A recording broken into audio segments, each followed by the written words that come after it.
오늘 하나님께서 우리에게 주시는 은혜의 말씀 마태복음 15장 21절에서 28절까지의 말씀을 함께 합독하겠습니다.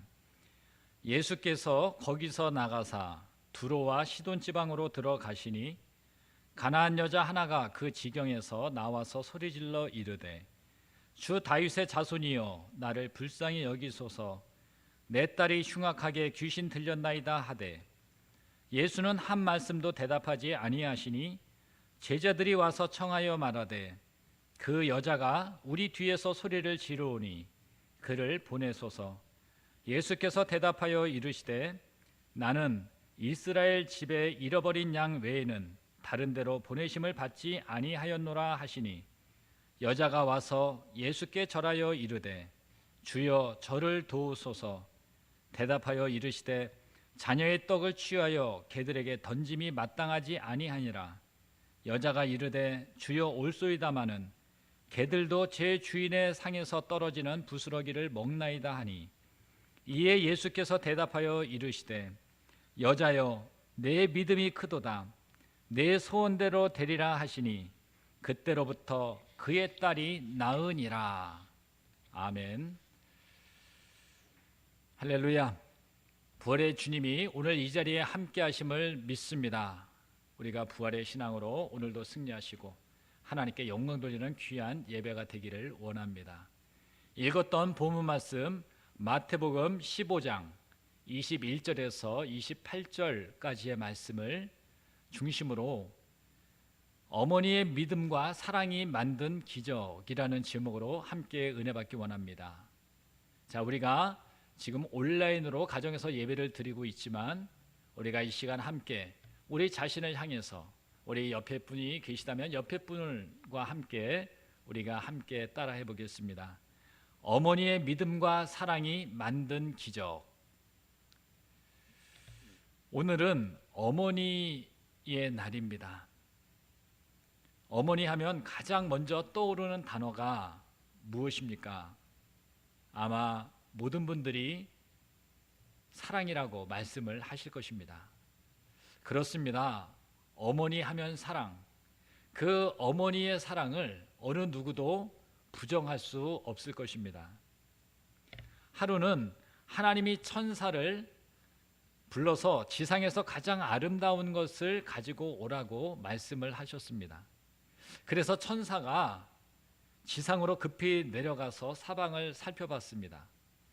가장 먼저 꽃이 눈에 띄었습니다. 그래서 천사는 꽃들이 너무 아름다워서 그 꽃들의 그 아름다움이 묻어있는 한 송이의 꽃을 꺾어서 들고 길을 걸었습니다. 조금 더 길을 가다 보니 방긋방긋 웃고 있는 어린 아이의 모습이 눈에 띄었습니다. 그래서 천사는 이 어린 아이의 웃음도 너무 아름다워서 그 웃음을 꺾어 들고 또다시 길을 걷기 시작합니다. 그러자 이번에는 아기를 품에 안고 있는 엄마의 사랑스러운 모습이 눈에 띄었습니다. 그래서 마지막으로 엄마의 사랑을 손에 쥐고 다시 길을 걷기 시작합니다. 이 세 가지만 들고 가면 하나님께서 굉장히 기뻐하실 거야 라고 하는 그 기대감을 가지고 천사가 열심히 길을 걸어가는데 한참 길을 가다 보니 꽃이 시들어 버린 것입니다. 그 아름다움이 시들어 버렸어요. 아름다움이 사라져 버렸습니다. 그래서 그대로 던져버리고 길을 갑니다. 그리고 한참 길을 가다 보니까 이번에는 어린 아이가 자라서 처음에 보여줬던 때와 그 웃음이 달리 그 아이의 웃음은 능글맞고 징그럽게 변한 것이었습니다. 그래서 그것도 버려버렸어요. 그러나 아무리 시간이 지나도 아기를 안고 있던 엄마의 사랑은 그대로 변함이 없었습니다. 그래서 천사는 지상의 가장 아름다운 것으로 엄마의 사랑을 가지고 하나님께 갔다는 그런 이야기가 있습니다. 그렇습니다. 세상에서 가장 아름다운 것은 사랑이고 그것도 엄마의 사랑은 그 어느 것과 비교할 수 없는 그러한 사랑이라 믿습니다. 엄마의 사랑에 하나님의 모습이 담겨 있다는 것 여러분 아시지 않습니까? 하나님께서 엄마의 모습을 통해서 그 하나님의 모습이 발견되게 하셨어요. 하나님께서 우리 각자에게 생명을 주셨는데 그 육신의 생명이 어떻게 나옵니까? 바로 우리의 육신의 생명을 주실 때 부모님의 몸을 통해서 나오도록 하셨습니다. 그리고 벌거벗은 몸으로 왔지만 부모님의 그 대가를 기대하지 않는 손길을 통해서 자녀를 돌보게 하시고 성장케 하셨습니다. 그리고 부모님들에게 자녀들이 진정으로 잘 되기를 원하는 마음을 주셔서 자녀들을 잘 바르게 양육하기를 최선을 다하게 하셨습니다. 오늘 어머니 주의를 드리면서 하나님께서 우리에게 보내주신 어머니는 어떤 분이셨는지 나누어 볼 수 있기를 원합니다. 또한 나아가서 우리가 어떤 부모가 되어서 하나님의 모습을 드러낼 수 있는지 함께 은혜 받기를 원합니다. 먼저 오늘 말씀을 보면 예수님께서 두로와 시돈 지방으로 들어가셨을 때에 한 가나안 여자가 예수님께 찾아왔다라고 말씀하고 있습니다. 마태복음 7장에도 같은 내용이 기록되어져 있는데요. 바로 마태복음 7장에서는 그 가나안 여자를 수로보니게 여인이다 이렇게 소개하고 있습니다. 그러니까 예수님을 찾아온 이 여인이 유대인이 아니라 유대인들이 천시 여기는 이방인이다라고 하는 말씀인 것입니다. 그런데 이 여인이 예수님을 찾아온 이유가 너무나도 분명합니다. 주 다윗의 자손이여 나를 불쌍히 여기소서, 내 딸이 흉악하게 귀신이 들렸나이다. 예수님께 나와서 예수님을 보자마자 이렇게 말하는 것입니다. 이 가나안 여자가 예수님을 찾은 이유가 너무나도 분명하고 바로 그 이유 때문에 자신의 딸이 흉악한 귀신에 들렸다라고 하는 그 이유 때문에 예수님께 나왔던 것입니다. 여러분, 흉악한 귀신에 들렸다는 것은 지금 딸아이가 어떤 모습이라는 것이에요. 흉악한 모습을 하고 있다는 것입니다.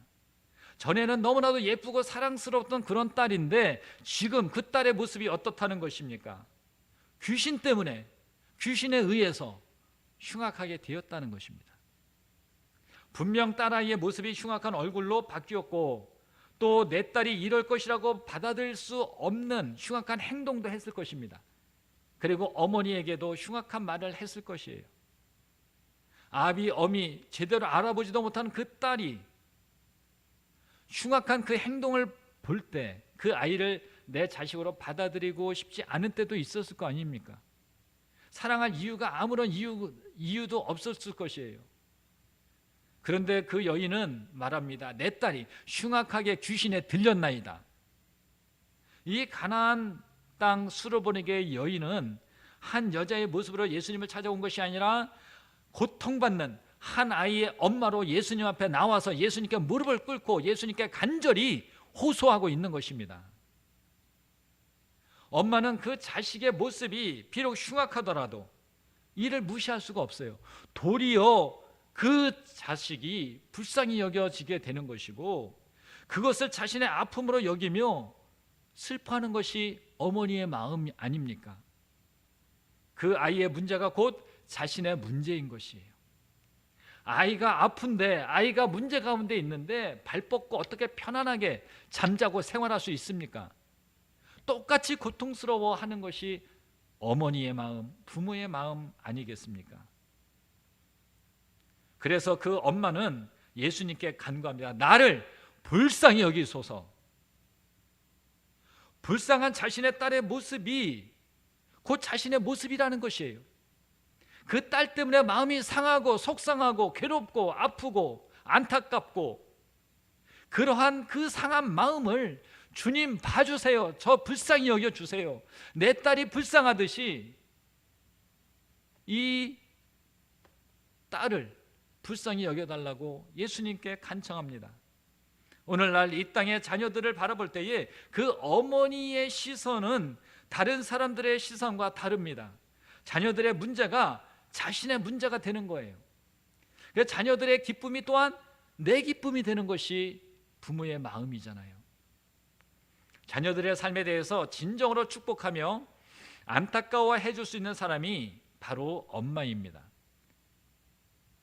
자꾸 엄마라고 언급한다고 아버지들이 섭섭해할 이유는 없습니다. 오늘이 어머니 날이기 때문이죠.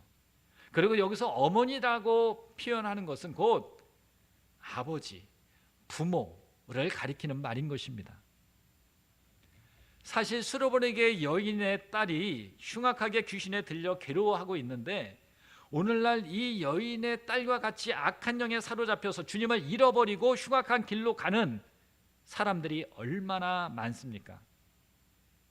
이런 이들에 대해서 마음 아파하며 주님 앞에 나가는 분들은 다른 사람이 아니라 그들의 아비요 어미인 부모, 바로 그런 부모가 되어야 한다는 것입니다. 그 자녀의 영적인 상태를 바라볼 때 그 영혼을 바라보면서 내 아픔으로 여기면서 주님께로 올 수 있는 것이 부모의 마음인 것입니다. 이 여인이 예수님께 나왔던 것처럼 우리 주님께로 자녀의 문제를 가지고 나가시는, 그리고 예수님 안에서 문제를 해결받는 그러한 어머니의 모습, 이것이 예수님께서 원하시는 모습이다, 이런 생각을 하게 됩니다. 두 번째로, 어머니의 모습을 보면 때로 자녀를 위해서 자기 자신의 모습을 부인하고 내려놓는다는 것이에요. 수르보네게 여인이 예수님께 자신을 불쌍히 여겨서 아이를 구하여 달라고 할 때 예수님께서는 이에 대해서 한마디도 대꾸하지 아니하셨습니다. 곧 그녀의 말, 그녀의 간청을 무시해버린 것이죠.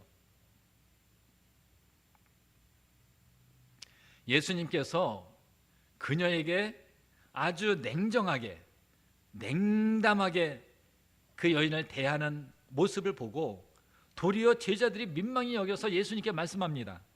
그 여자가 우리 뒤에서 소리를 지르오니 그를 보내소서. 여기서 그를 보내소서라고 하는 이 부탁은 그냥 돌려보내라는 것이 아니라 그 여자의 문제를 예수님께서 해결해 주실 수 있으니까 그 여자의 문제를 해결해 주셔서 돌아가게 해달라는 부탁인 것입니다. 왜 제자들이 이런 부탁을 했을까요?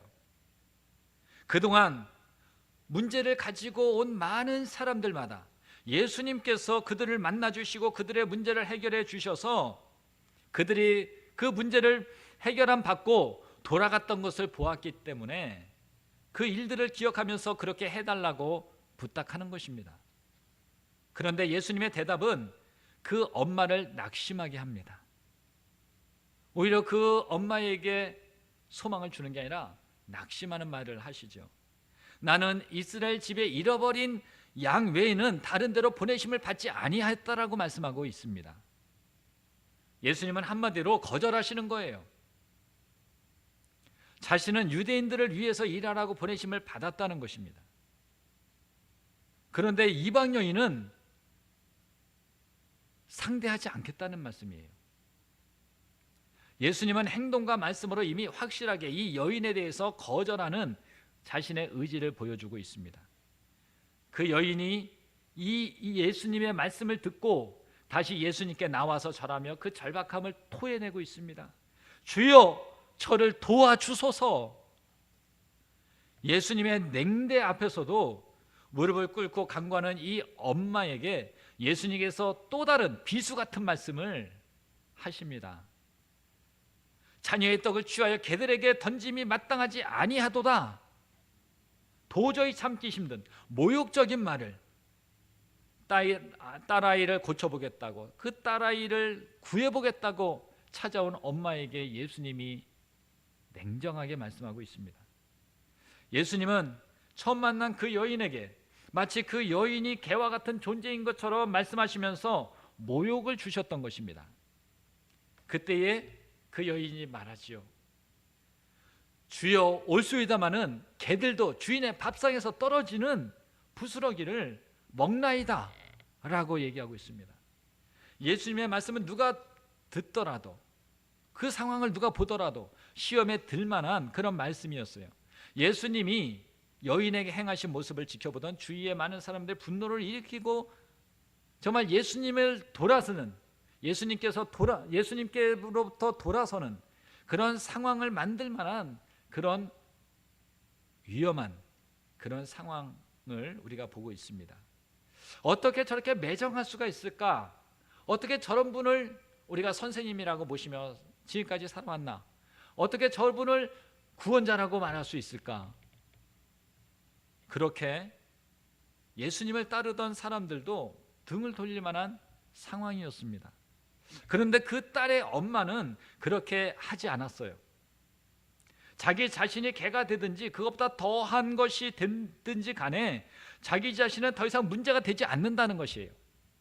그 딸의 문제가 얼마나 간절했으면, 얼마나 그 문제가 심각하고 절박했으면 나 같은 사람 개가 되는 것 아무 문제가 되지 않는다는 것이에요. 오히려 그 개에게는 주인의 상으로부터 떨어지는 부스러기라도 먹듯이 자신에게도 그 부스러기 은혜라도 달라는 그 간절함을 지금 예수님 앞에 이 엄마가 보여주고 있습니다. 그 딸을 위해서 자기 자신이 사람이라는 것조차도 부인하고서 살아가는 것이 부모의 마음인 것입니다. 그렇기 때문에 이 가나안 땅 수로보르게 여인은 여자가 아니라 어머니인 것입니다. 여자의 몸이지만 실상은 어머니라는 것이에요. 어머니는 위대한 분이시에요. 그래서 어머니, 여자보다 어머니가 더 강하다는 것입니다. 어머니의 사랑 속에는 이런 희생이 있기 때문입니다. 홀어머니를 모시고 살던 한 청년이 그만 교통사고로 인해서 불행하게도 두 눈을 다 잃었습니다. 어머니가 간절하게 정말 정성을 다해서 위로하고 간호를 해 주었지만 그럼에도 불구하고 이 아들은 깊은 상실감에 빠져 있습니다. 두 눈을 볼 수 없으니 너무 절망스러운 거죠. 그러던 어느 날 한쪽 눈을 기증받게 되었다는 소식을 들어요. 너무너무 기뻐할 텐데 이 아들은 기뻐하지 않습니다. 두 눈을 다 기증받아서 그 두 눈을 예전과 같이 다 볼 수 있기를 기대하고 있기 때문에 눈 하나 기증받는 것에 대해서 그다지 기쁘지 않았던 것이에요. 그래서 어머니가 얘기합니다. 애야, 한쪽이라도 어떠니? 그래도 수술을 받으려무나 간곡하게 아들을 설득하고, 그래서 이 청년은 어머니의 간청에 못 이겨서 수술을 받았어요. 수술을 다 받고 붕대를 풀던 날, 이 아들은 깜짝 놀라서 왈칵 울음을 터뜨렸습니다. 왜냐하면 어머니의 한쪽 눈이 없기 때문입니다. 그 어머니가 자신의 눈을 빼서 아들에게 준 것이에요. 하지만 어머니는 아들을 보며 이렇게 말합니다. 애야, 두 눈을 다 주고 싶었는데 나중에 안 못 보는 어미를 내가 돌봐야 하기 때문에 그럴 수가 없었단다. 이렇게 말했습니다. 이게 어머니의 마음, 부모님의 마음 아니겠습니까? 자신을 위해서는 그렇게 못해요. 그렇게 못하지만 자식들을 보호하고 잘 키우기 위해서는 자신을 부인하면서 살아갈 수 있는 것이 어머니의 모습인 것입니다. 그리고 이것이 오늘날 죄인들을 살리기 위해서 자기를 부인하고 십자가상에서 돌아가신 바로 예수님의 모습을 통해서 우리가 알 수가 있습니다.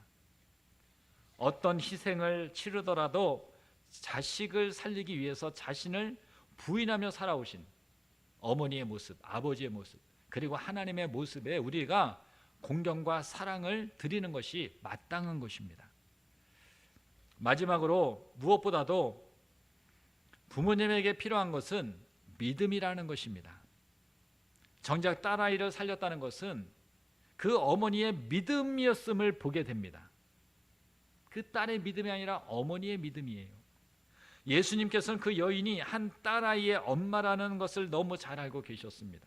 그리고 그 엄마가 그 딸을 고치기 위해서 온갖 수모와 수치를 다 견뎌내는 모습을 보았습니다. 그런데 예수님께서 그 여인에게 보고자 하셨던 것이 한 가지가 있었는데 그것은 바로 그 엄마의 믿음이었던 것입니다.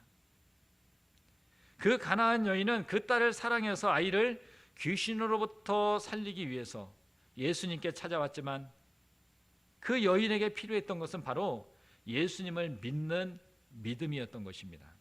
바로 예수 그리스도께서 그 흉악한 귀신에 들려 흉악하게 된 딸을 반드시 고치시고 구해 주실 것이라는 그 믿음인 것입니다. 몇 마디의 모욕적인 말을 듣고서 자존심 상한다고 다른 방법을 찾아서 떠나는 어머니가 아니라 예수님만이 유일한 치료자이시며 구원자라고 믿고 간과는 그 믿음을 보기를 예수님이 원하셨던 것이죠. 그 가나안 여인은 무엇보다도 예수 그리스도께서 그 아이를 살려주신 분이라는 믿음이 있었던 것입니다.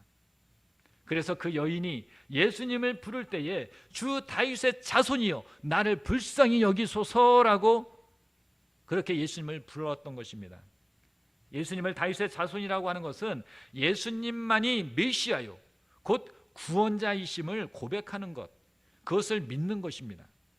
그 믿음은 예수님의 잔인해 보이는 말씀에도 전혀 흔들림이 없었어요. 도리어 예수님에 대한 믿음이 있었기 때문에 더 간절하게 예수님을 더 붙들었던 것입니다. 이 모습을 보고서 예수님 말씀하십니다. 여자여 내 믿음이 크도다 내 소원대로 되리라 라고 말씀하셨습니다. 예수님께서 그 여인을 통해서 보신 것은 예수 그리스도를 향한 믿음이었던 것입니다.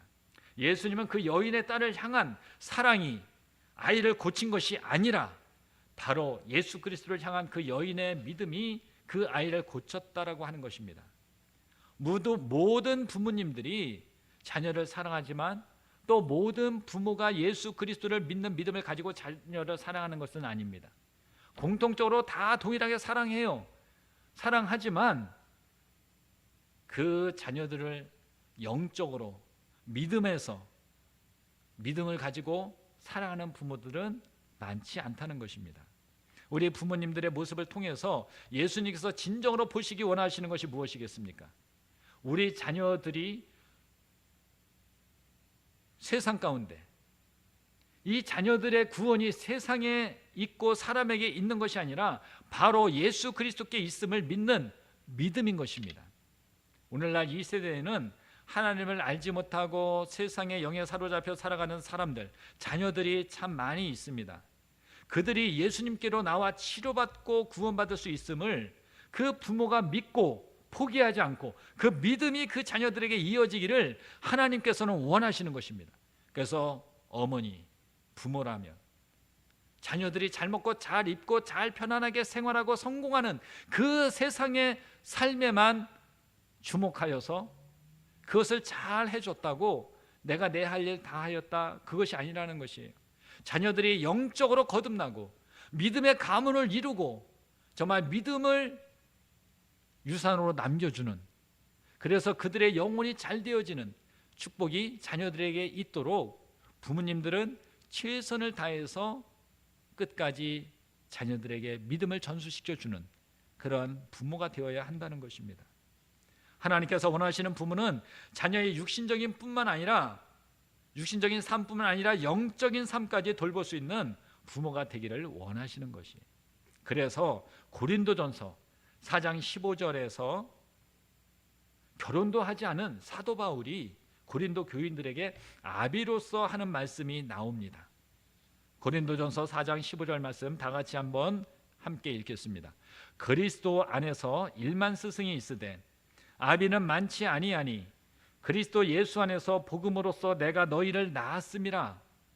사도 바울은 고린도 교인들을 육신적인 시각으로 바라보지 않고 그 영혼에 관심을 두고 바라보았던 것입니다. 그리고 그들을 영적인 아비와 같은 마음으로 낳고 양육하였던 것이에요. 그렇기 때문에 하나님께서는 부모님들에게 당신의 사랑과 헌신의 모습을 담게 하신 것은 자녀들에게 그 자녀들을 양육할 때에 육적인 자녀의 성장뿐 아니라 영적인 부모로서 자녀를 양육하고 가정을 운영되도록 원하고 계시는 것입니다. 즉 영적인 삶과 영적인 가정을 이루어갈 수 있도록 하나님이 원하시는 거죠. 여러분 부탁드립니다. 자녀는 부모님을 공경하기로 다짐하며 사랑할 수 있고 또 부모는 자녀를 육신적인 책임뿐만 아니라 영적인 믿음까지도 책임지며 양육하며 하여서 우리 성도들의 가정이 하나님께서 원하시는 믿음의 가정이 되기를 간절히 원합니다. 그래서 자녀나 부모 모두가 그리스도 안에서 모든 이들을 영적으로 양육할 수 있는 믿음의 아비로 성장할 수 있는 귀한 은혜가 저와 여러분에게 함께하기를 간절히 주님의 이름으로 축원합니다. 우리가 이 시간 함께 말씀을 생각하며 함께 기도하기 원합니다. 오늘은 어머니 주일입니다. 어머니의 희생과 사랑을 기리며 또 감사하며 축복하는 그런 날입니다. 우리가 어머니의 그 사랑을 통해서 하나님의 사랑을 볼 수가 있습니다. 우리를 너무나도 아낌없이 사랑하셔서 독생자를 이 땅에 보내주시고 십자가에 달려 죽기까지 우리를 사랑하시고 우리를 구원하시고 우리에게 영원한 생명 주신 그 하나님의 사랑이야말로 우리가 진정으로 감사드리고 정말 그 하나님께서 기뻐하는 삶을 우리가 살아야 된다라고 하는 그 사명을 우리가 이 시간 다시 한번 확인했으면 좋겠습니다.